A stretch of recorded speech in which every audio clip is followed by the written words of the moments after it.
السلام علیکم ورحمۃ اللہ وبرکاتہ ان الحمد للہ حمدا کثیرا طیبا مبارکا فیہ اللهم صل علی محمد وعلى آل محمد كما صلیت علی ابراہیم وعلى آل ابراہیم انک حمید مجید اللهم بارک علی محمد وعلى آل محمد كما بارکت علی ابراہیم وعلى آل ابراہیم انک حمید مجید رب یسر ولا تعسر وتمم بالخیر۔ جی، کلاس شروع کرنے سے پہلے کل محترمہ ام عبد الرحمن حفظہ اللہ نے ایک مثال کے بارے میں پوچھا تھا مدرج کے حوالے سے، اسبق الوضوء ویل للعقاب من النار۔ اب جو ویسے بخاری مسلم کے اندر ہے وہ تو اسی طرح ہی ہے کہ اسبق الوضوء، یہ سیدنا ابو ہریرہ رضی اللہ تعالیٰ عنہ کا قول ہے، اور آگے والا ویل للعقاب من النار یہ رسول اللہ صلی اللہ علیہ وسلم کا قول ہے۔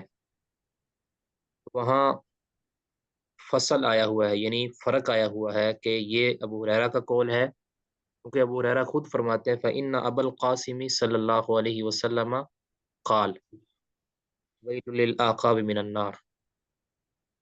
وہ کل جو مثال دیکھی تھی، عام طور پہ یہ حدیث کی مثال بیان کی جاتی ہے کتابوں کے اندر، تو عام دوسری جو حدیث کی معتبر کتابیں ہیں وہاں تو یہ مدرج کی مثال کے طور پہ نقل نہیں کیا گیا، یعنی اس طرح کے الفاظ کے وہی اسبیغ الوضوء ویل للعقاب من النار، کہیں اس کو جوڑ کر ادراج کر کے بیان کیا گیا ہو۔ البتہ کل ایک کتاب آپ کو لکھوائی تھی خطیب بغدادی کی، وہ میں نے جو لکھوائی تھی وہ ان الفاظ سے یعنی لکھوائی تھی، یہ دیکھ فصل الوصل لما ادرج من نقل، لیکن اس کوئی جو چھپی ہوئی کتاب ہے نا ابھی یہ جو لفظ ہے نا، یہ حافظ ذہبی حافظ ابن کثیر رحمہ اللہ نے اس طرح نقل کیا ہے، یعنی کتاب کا یہ نام نقل کیا ہے خطیب بغدادی، لیکن جو چھپی ہوئی کتاب ہے اس کے اوپر جو نام اس کا لکھا ہے نا وہ یہ لکھا ہے،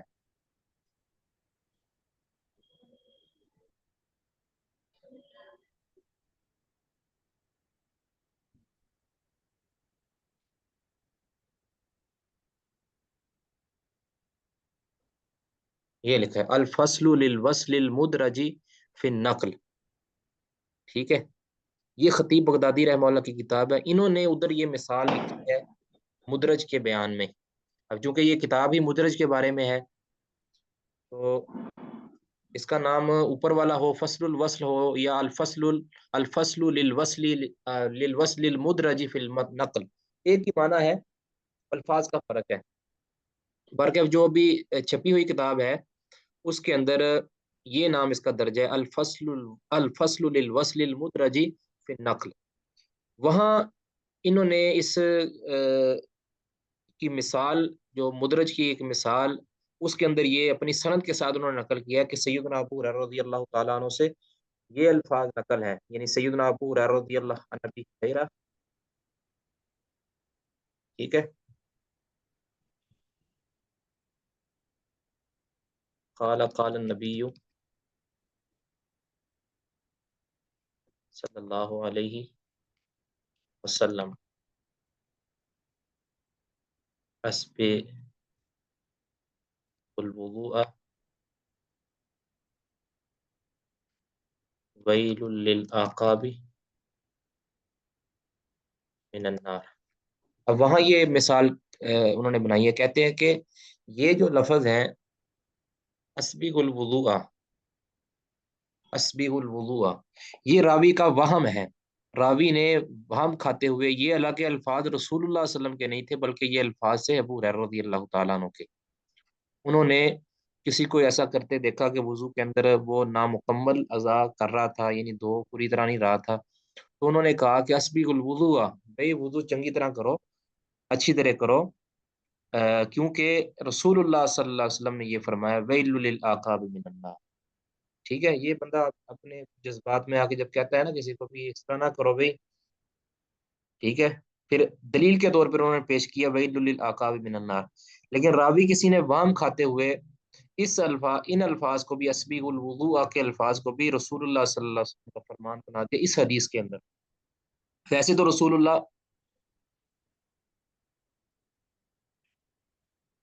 ویسے تو رسول اللہ صلی اللہ علیہ وسلم کے یہ الفاظ ثابت بھی ہیں، لیکن اور حدیثوں کے اندر ثابت ہیں اسبیغ الوضوء، رسول اللہ صلی اللہ علیہ وسلم نے بڑی تنبیہ فرمائی ہے اور بڑی ترغیب دی ہے کہ وضو کو اچھی طریقے سے کرنا ہے۔ تو لیکن جو آ، اس حدیث کے اندر جو الفاظ ہیں نا اسبیغ الوضوء، یہ ابو ہریرہ رضی اللہ تعالیٰ عنہ کا قول تھا۔ تو یہ مثال ایک پیش کی جاتی ہے، یہ خطیب بغدادی رحمہ اللہ کی کتاب، میں نے ان کا نام کر لکھا تھا، خطیب ابو بکر بغدادی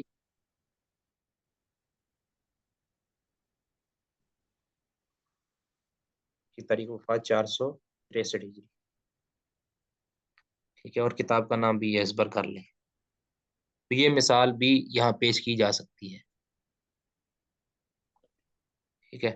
باقی جو حدیث کی عام کتابیں ہیں وہاں اس کو فرق کے ساتھ ہی بیان کیا گیا ہے، یعنی ابو ہریرہ کا قول ہی اسبیغ الوضوء کو بنایا گیا ہے، اور وعید للعقاب من النار کو رسول اللہ صلی اللہ علیہ وسلم کا فرمان بنایا گیا ہے۔ صرف اس کتاب کے اندر انہوں نے نقل کیا ہے کہ بعض شعبہ کے شاگردوں میں بعض سے یہ خطا ہوئی ہے، اور انہوں نے خطا کرتے ہوئے اس کو ملا کے بیان کر دیا، یعنی ادراج کر دیا ہے، ٹھیک ہے۔ آگے جو ہمارے آج کا سبق ہے وہ ہم اس میں شروع کرتے ہیں۔ السلام علیکم شیخ۔ وعلیکم السلام ورحمۃ اللہ۔ شیخ وہ حدیث کا تھوڑا حدیث نمبر مل جائے تو جی یہ فصل ابھی الوصل، میں نے ابھی ہریرہ والی حدیث اس بخو نہیں جس میں فصل کے ساتھ بیان کیا ہے یا الگ الگ کر کے بیان کیا وہ؟ میں ابھی جو لکھے نا آپ اس کے، کیونکہ ہم دیکھ لیں حدیث نمبر رہا تو ہم آرام سے بعد کلاس کے بعد بھی لکھ لے سکتے اس کے لیے، جی میں وقت ابھی بچ دیتا جاتا ہوں، ہمارا، ابھی دے دیتا ہوں، نہیں ہو سکے تو آرام سے، نہیں تو کوئی نہیں بات کوئی مسئلہ نہیں، یہ بات ہی کوئی نہیں انشاءاللہ۔ جو بات آپ کو بتاتے ہیں نا تو وہ اس پہ آپ دلیل کا مطالبہ کر سکتے ہیں، اسی وقت نہیں دلیل اس مل کے لیے جائے۔ نہیں، وقت ہمارا بھی آپ کا بچ جاتا ہے، اس لیے جی بعد میں جی ہم لکھ لے سکتے ہیں حدیث دیکھ کر۔ جی جی جی جی جی بالکل، جی یہ ہے اس کتاب کا جو ہے نا، اس کتاب کی 8 نمبر حدیث ہے یہ، اس کتاب کی یہ 8 نمبر حدیث، 8 نمبر ٹھیک۔ ٹھیک ہے۔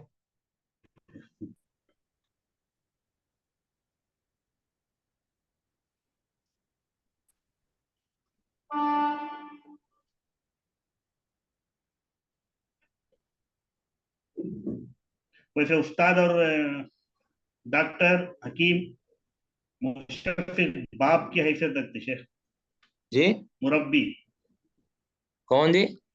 استاد اور استاد اور ایک ڈاکٹر مشفق باپ کی حیثیت رکھتے ہیں، الحمدللہ۔ جی اس طرح ہی ہے، 8 آپ نے نمبر وہ اس یعنی کی بات کہی دی، وہ اس کے لیے بول رہا ہوں جی جی جی جی۔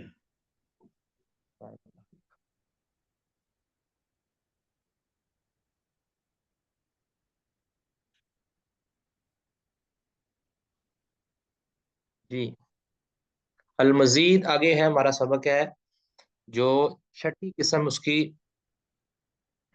یعنی جو راوی کے اندر تان کی وجہ سے جو حدیثیں ضعیف ہوتی ہیں یا مردود ہوتی ہیں، ان میں سے جو چھٹی قسم ہے وہ ہے المزید فی متصل الاسانید، ٹھیک ہے۔ اس کا پہلے ترجمہ دیکھیں، ترجمے سے ہی آپ کو اس کا مفہوم سمجھ آ جائے گا۔ المزید، مزید کا مطلب ہے زیادہ ہونا، زیادت ہونا، اضافی ہونا، فی متصل الاسانید، متصل سندوں کے اندر کسی راوی کا، کسی بندے کا زائد ہونا، ٹھیک ہے۔ اب اس کی میں تعریف لکھتا ہوں، جو اس کی اصطلاحی تعریف ہے۔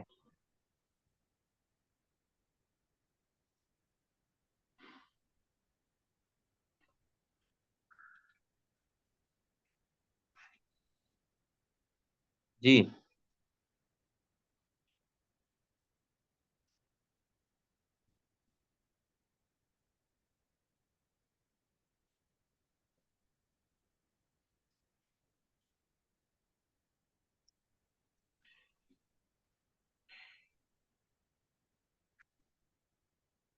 یہ ہوتا یہ ہے کہ کسی سند جو بالکل متصل ہوتی ہے، یعنی بالکل صحیح سند اور اس راویوں کی آپس میں ملاقات ہوتی ہے، اس سند کو جب کوئی اور بیان کرتا ہے نا تو اس سے خطا ہو جاتی ہے، وہ اس متصل سند کے اندر وہم کھاتے ہوئے اور خطا کھاتے ہوئے ایک اور بندے کا ذکر کر دیتا ہے، حالانکہ وہ وہاں وہ بندہ ہونا نہیں چاہیے تھا۔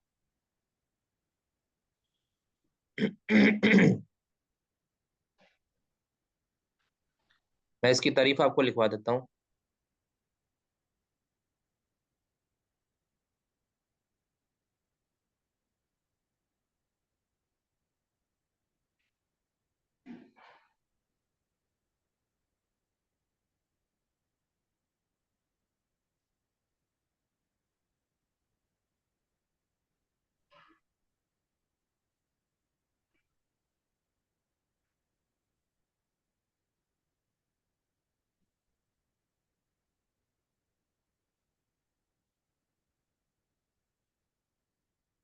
جی،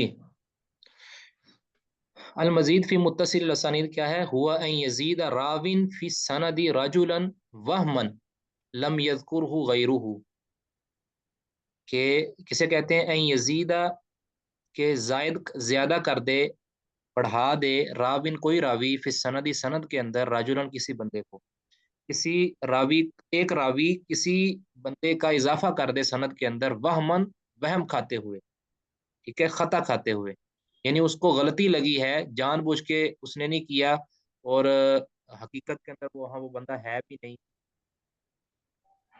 ٹھیک ہے، وہم کھاتے ہوئے وہ کر دیتا ہے، لم یذکرہ غیرہ، جس کو دوسرے لوگ بیان نہیں کرتے اس طرح، یعنی جس بندے کو دوسرے لوگ، دوسرے راوی ذکر نہیں کرتے، وہ بندہ اس کو ذکر کر دیتا ہے وہم کھاتے ہوئے۔ اب اس کی مثال سمجھیں، اب اس کی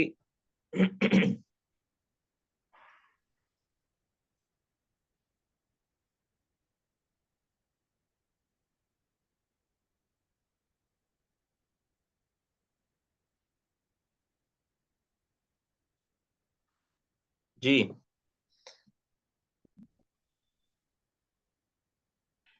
ایک مثال ایسی میں دیتا ہوں، جو عام، جو کیسے کہتے ہیں، یعنی فرضی مثال ہے، فرضی مثال میں دیتا ہوں پہلے،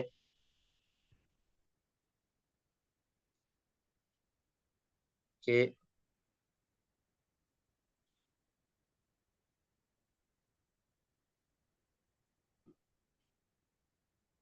اس کے بعد پھر آپ کو نا اصل جو اصطلاحی مثال ہے نا، وہ صحیح جو مثال وہ لکھواؤں گا۔ مثال دیتا ہوں، ایک حدیث بیان کی جاتی ہے، مرض کیا حدثنا عبداللہ، حدثنا عبدالرحمن، حدثنا بکر، حدثنا زید، ان ابی کلابہ، ان ابی ہریرہ، یہ فرض کر رہے ہیں۔ اب ایک سند یہ ہے، ٹھیک ہے،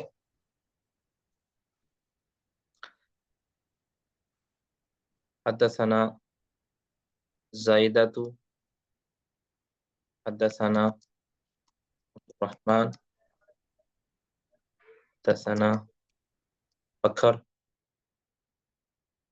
حدثنا عمر،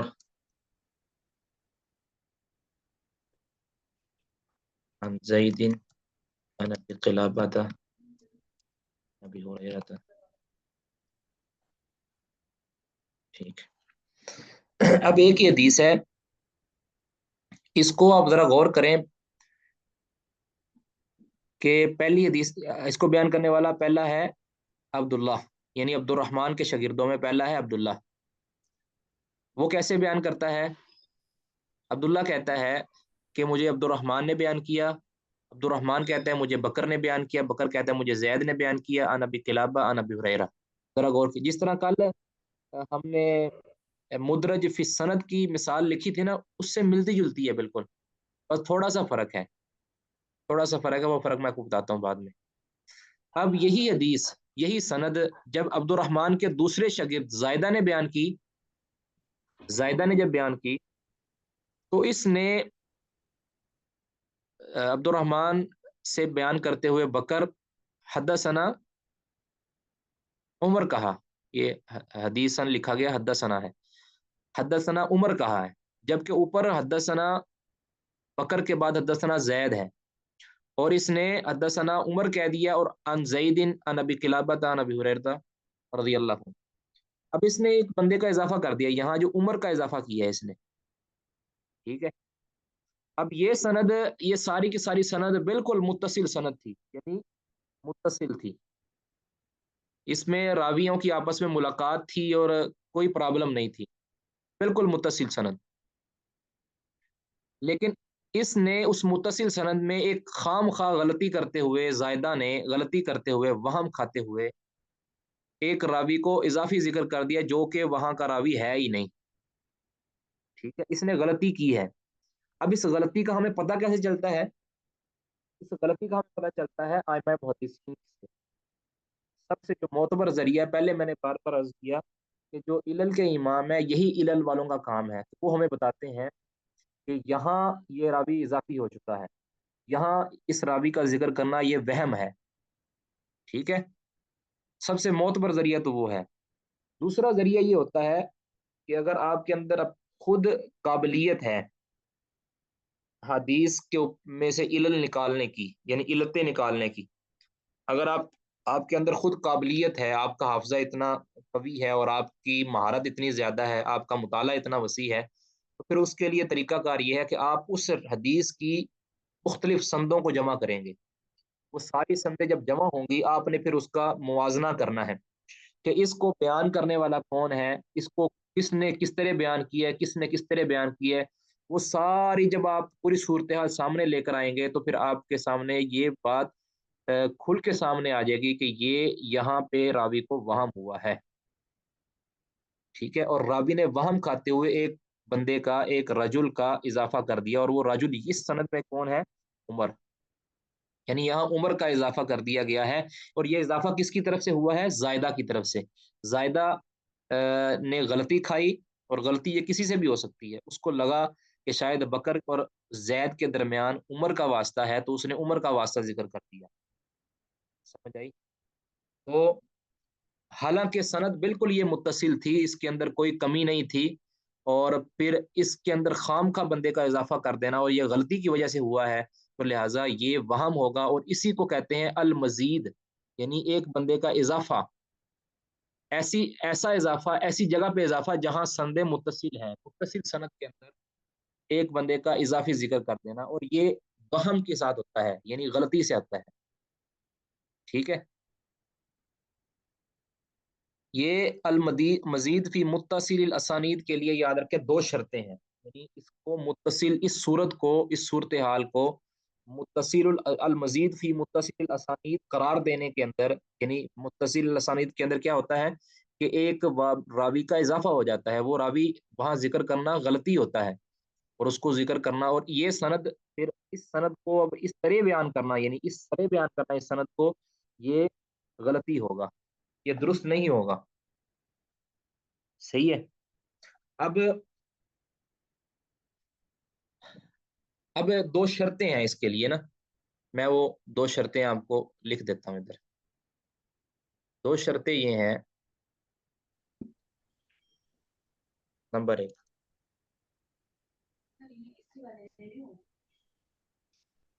راوی کا اضافہ وہم اور خطا ہو،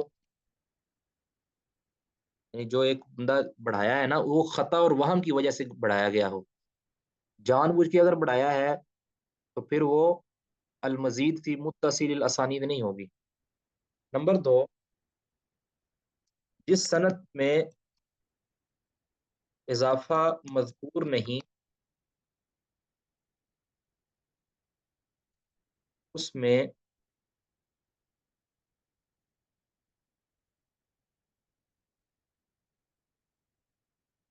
اس کی سند تصل ہو۔ اب یہ شرط سمجھنے والی ہے، ٹھیک ہے۔ اگر تو یعنی جس سند میں اضافہ مذکور نہیں اس کی سند متصل ہو، یعنی جس جگہ پہ جس میں مثال کے طور پر اضافہ کیا گیا تھا، جس میں اضافہ کیا گیا تھا وہ اضافہ غلطی کی وجہ سے ہوا ہو، وہم کی وجہ سے ہوا ہو، جیسا کہ پہلے لکھا ہے، ٹھیک ہے؟ اور یہ کیسے پتا چلے گا کہ وہم ہوا ہے؟ یہ آپ کو پہلے بتایا کہ آئمہ علل نے ہمیں بتانا ہے، یا ہمیں پتا چل جائے گا موازنے سے اور اس کی سندوں کو جمع کرنے سے،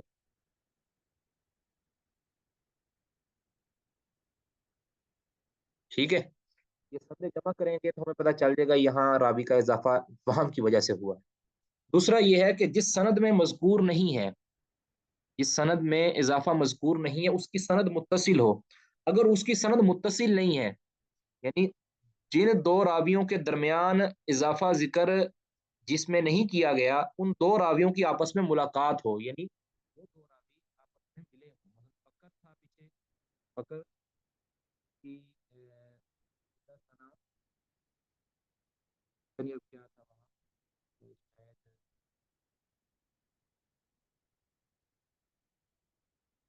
ایک میں عمر تھا نا، خان،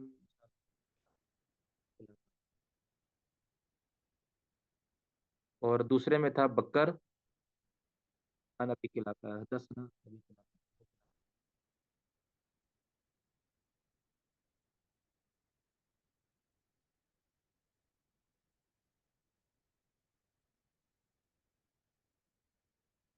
اب یہ دیکھنا ہے یہاں جو بکر ہے نا، یہ جو بکر ہے یہ نیچے والا بکر اور ابو کلابہ کی آپس میں ملاقات ثابت ہو، اگر ان کی آپس میں ملاقات نہیں ہے اور انہوں نے ایک دوسرے سے سنا نہیں ہے تو پھر یہ روایت متصل ہی نہیں ہوگی، یعنی یہ روایت تو پھر منقطع ہوگی،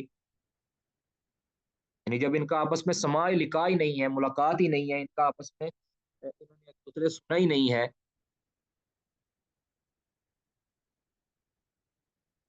جی میں نے عرض کیا کہ ایک تو طریقہ کار ہے کہ آپ ائمہ علل کے پاس جائیں، ٹھیک ہے؟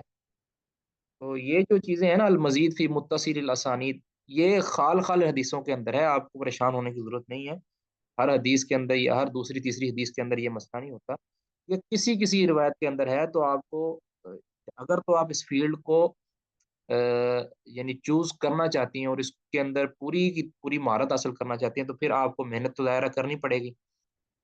اب یہ تو نہیں ہو سکتا کہ آپ چند مہینے یا چند دن پڑھ کے آپ یحییٰ بن معین اور علی بن مدینی اور امام دار قطنی اور ابن عدی اور امام بخاری کی طرح قابل ہو جائیں، لیکن یہ ہے کہ آپ جتنی محنت کریں گی، جتنا گڑ ڈالیں گے اتنا آپ کو میٹھا مل جائے گا انشاءاللہ۔ تو یہ سمجھنا ہے کہ جس سند کے اندر جس سند میں اضافہ مذکور نہیں اس کی سند متصل ہو، اب اس کی سند متصل ہونی چاہیے، یعنی یہ ان کی آپس میں ملاقات، بکر اور ابو قلابہ کی ملاقات ضروری ہے، اگر بکر اور ابو قلابہ کی ملاقات نہیں ہے تو پھر یہ سند جس میں اضافہ ذکر ہے یہ سند راجع ہو جائے گی، یعنی یہ سند صحیح ہو جائے گی اور یہ سند منقطع ہو جائے گی، یعنی اس سند کو پھر یہ جہاں ذکر نہیں ہے یہ اس کو منقطع قرار دیں گے، ٹھیک ہے؟ منقطع کیونکہ یہ ان کی آپس میں سماع ہی نہیں ہے، جب سماع ہی نہیں ہے تو پھر متصل الاسانید تو نہ ہوئی، ٹھیک ہے؟ اب پھر یہ جو والی سند جو ہے نا جس میں ہم جس کے اندر راوی کا اضافہ مذکور ہے تو پھر یہ سند راجع ہو جائے گی، سمجھ آ گئی؟ تو یہ دو شرطیں آپ نے مد نظر رکھنی ہیں، ایک راوی کا اضافہ وہم اور خطا کی وجہ سے ہو، دوسرا ہے جس سند میں اضافہ مذکور نہیں اس کی سند متصل، بس یہ ذہن رکھیں۔ اب میں اس کی سند جو ہے نا اس کی جو مثال اصل وہ لکھتا ہوں، اس میں پھر مزید آپ کو شاید فرق سمجھ آ جائے گا انشاءاللہ۔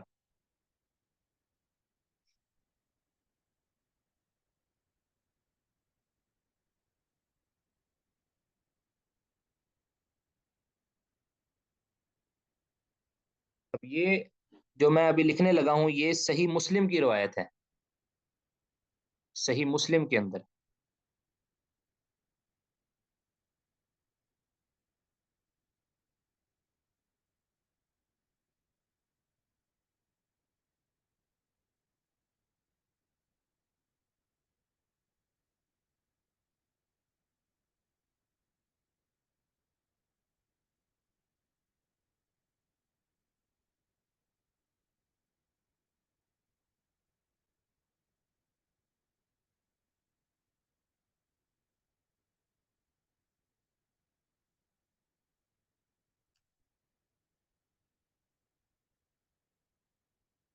جی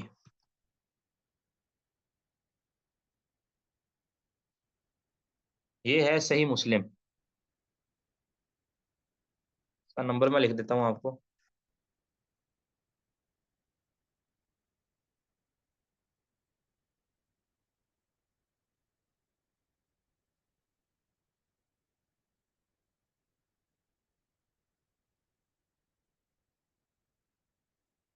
972 نمبر یہ صحیح مسلم میں ہے.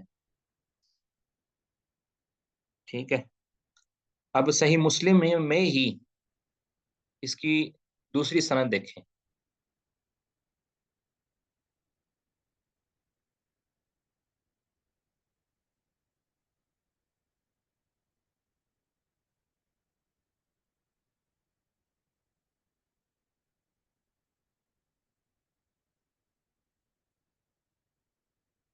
اب یہ صحیح مسلم میں ہی اس کی دوسری سند ہے، اس کا نمبر بھی یہی ہے، یعنی یہ آگے پیچھے ہیں تھوڑی. ٹھیک ہے. اب ذرا اس پہ غور کیجئے گا، آپ کو بات سمجھ آ جائے گی. اس کی سند پہ غور کیجئے گا، یہاں پہ دیکھنی ہے آپ نے. یہ عبد الرحمن سے آگے چلانی ہے آپ نے سند.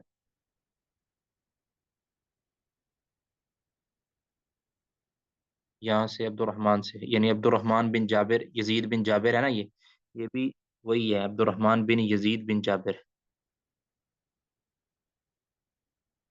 دیکھیں ذرا، یہ یعنی یہ راوی ایک ہی ہے، یہ ذہن میں رکھیں، عبد الرحمن بن یزید بن جابر. اور یہاں علی بن الجابر لکھا ہے کہ یہ یعنی اختصار کیا گیا ہے، عبد الرحمن بن یزید بن جابر ہی ہے یہ بھی. اب اس حدیث کو جب ان کا شاگرد عبداللہ بن مبارک، ابن مبارک سے مراد عبداللہ بن مبارک، یعنی عبد الرحمن بن یزید بن جابر کا شاگرد عبداللہ بن مبارک جب اس کو بیان کرتا ہے تو کس طرح بیان کرتا ہے؟ کہتا ہے عن عبد الرحمن بن یزید عن بسر بن عبید اللہ عن ابی ادریس الخولانی عن واصلہ بن اسقا عن ابی مرثد الغنوی. یہ ذرا غور کیجئے گا. اور اب اسی حدیث کو ادھر آئیں ذرا. عبد الرحمن اس کو بیان کر رہا ہے اب الولید بن مسلم. الولید بن مسلم. اب الولید بن مسلم نے جب اس کو بیان کیا تو کہتے ہیں عن بن الجابر، یعنی عبد الرحمن بن یزید بن جابر. آگے ان بسر بن عبید اللہ، بالکل اسی طرح جس طرح ادھر تھا. آگے کیا ہے؟ ان واصلہ، یعنی واصلہ بن اسقع. انہوں نے یہاں ابو ادریس کا ذکر نہیں کیا، ابو ادریس کا ذکر نہیں کیا، ابو ادریس خولانی ان کا ذکر ادھر نہیں کیا. ٹھیک ہے. انہوں نے آگے ڈائریکٹ واسطہ سے بیان کیا، وہ آگے نبی مرسد. اب اس کو سمجھیں. اب یہ جو والی ہے نا، یہ والی سند، یہ المزید فی متصل الاسانید ہے.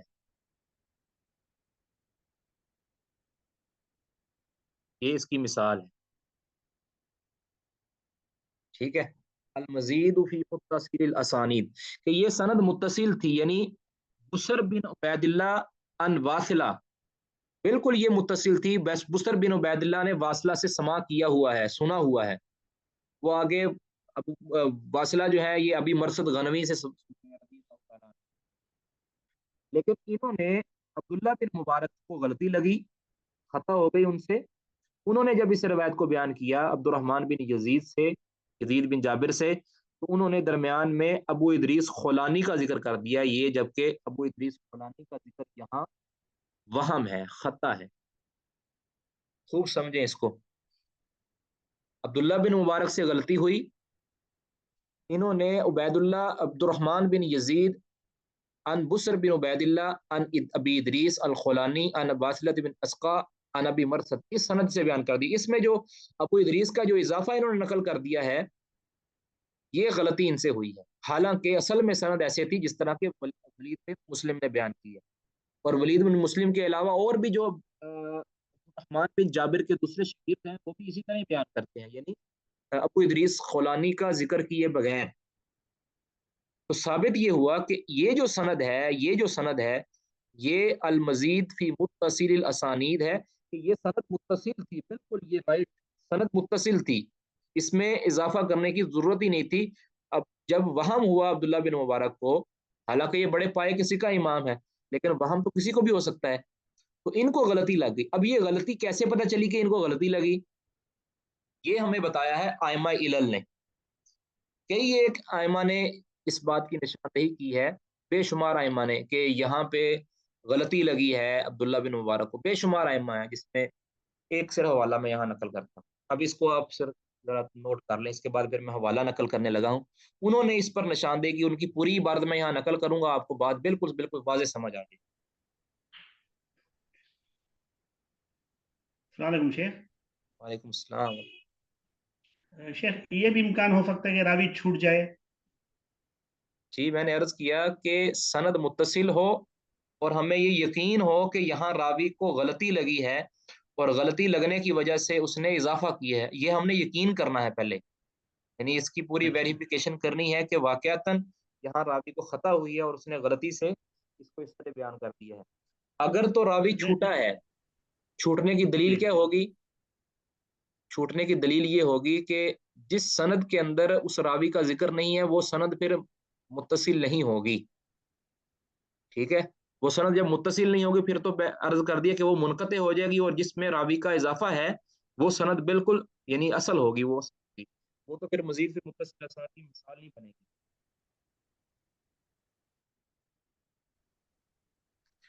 جی کل میں نے کتاب ایک لکھوائی تھی، علل الحدیث، امام عبد الرحمن بن ابی حاتم رحمہ اللہ کی، یہ کل علل الحدیث میں نے کتاب لکھوائی تھی، اسی سے یہ مثال ہم کو پیش کرنے لگا ہوں۔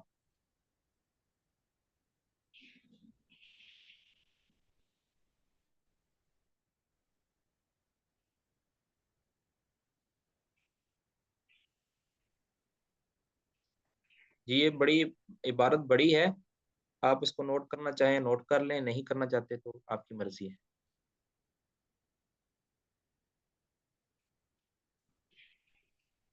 اب میں اس کو ذرا مٹانے لگا ہوں، ٹھیک ہے، کیونکہ جگہ کم ہے، یا میں اس کے اوپر پیسٹ کر دیتا ہوں نا، ضرورت پڑ۔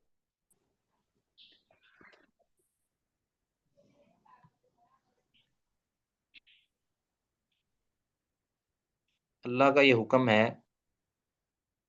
کہ خود بخود ہی مٹ گئی ہے۔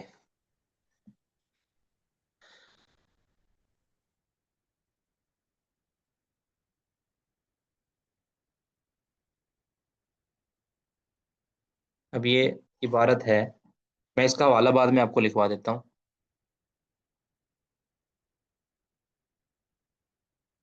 جی یہ امام ابو حاتم رحمہ اللہ فرماتے ہیں، جی امام ابو حاتم رازی رحمہ اللہ،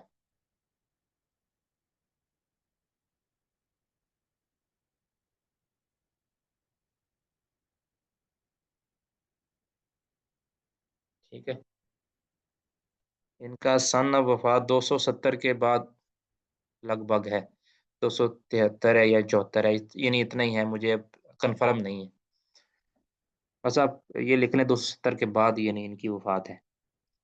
یہ فرماتے ہیں، اب ذرا غور کیجئے گا، کہتے ہیں کہ یرونا، یعنی محدثین یہ خیال کرتے ہیں کہ ان ابن المبارکی، کہ ابن المبارک مبارک، وہیما ان کو وہم ہوا ہے فی ھذا الحدیث، اس حدیث میں، یعنی جیسے میں نے پہلے عرض کیا کہ اس حدیث کے اندر عبداللہ بن مبارک کو وہم ہوا ہے، کہتے ادخلا ابا ادریس الخولانی، یا انہوں نے ابو ادریس خولانی کو داخل کر دیا ہے بین بسر بن عبید اللہ و بین واصلہ، بسر بن عبید اللہ اور واصلہ بن اسقا رضی اللہ تعالیٰ عنہ کے درمیان، ٹھیک ہے، یعنی یہ فام کس کو ہوا ہے؟ عبداللہ بن مبارک کو، یہ خیال ہے، یہ کہنا ہے محدثین کا، یہ ابو حاتم رحمہ اللہ فرماتے ہیں کہ ابو ادریس کو داخل کر دیا گیا ہے، داخل کر دیا ہے عبداللہ بن مبارک نے بسر بن عبید اللہ اور واصلہ بن اسقا کے درمیان۔ آگے کہتے ہیں وَرَوَاهُ عِيسَى بن یونس وصدقۃ بن خالد والولید بن مسلم عن ابن الجابر۔ اب جابر عبداللہ بن یزید بن جابر جو تھے، عبداللہ بن یزید بن جابر جن کا پورا نام تھا، ان کے شاگرد ہیں عبداللہ بن مبارک، جب وہ بیان کرتے ہیں ابن جابر سے تو وہ درمیان میں ابو ادریس کا واسطہ نقل کرتے ہیں، کہتے ہیں جب اسی حدیث کو عبداللہ بن جابر کے دوسرے شاگرد یعنی عیسیٰ بن یونس، صدقہ بن خالد اور ولید بن مسلم، یہ جب اس کو بیان کرتے ہیں اپنی اپنی روایات کے اندر، تو پھر وہ کس طرح بیان کرتے ہیں؟ ان بسر بن عبید اللہ قال سمعت واصلہ،